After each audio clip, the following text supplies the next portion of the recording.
আসসালামু আলাইকুম বন্ধুরা, কেমন আছেন সবাই? অনেকে পুদিনা পাতাটা খুব পছন্দ করে। তো যদি আপনারা কেউ চান পুদিনা বাসায় অল্প একটা ছোট্ট একটা টবে আপনারা পুদিনা পাতাটা রোপণ করতে পারেন, খুব সুন্দর হয়।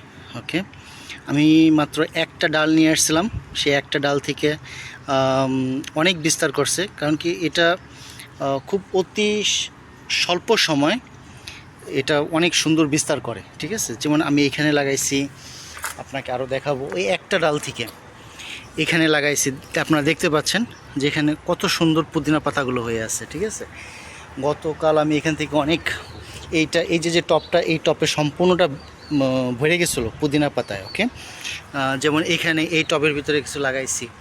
তো এগুলো অনেক সুন্দর হয়। যদি আপনারা কেউ পুদিনা পাতা আসলে পছন্দ করেন, তো আপনারা এই পদ্ধতিটা অবলম্বন করতে পারেন। শুধুমাত্র জাস্ট এই যে একটা ডাল দেখতেছেন, এই একটা ডাল এতটুকু হইলেই যথেষ্ট।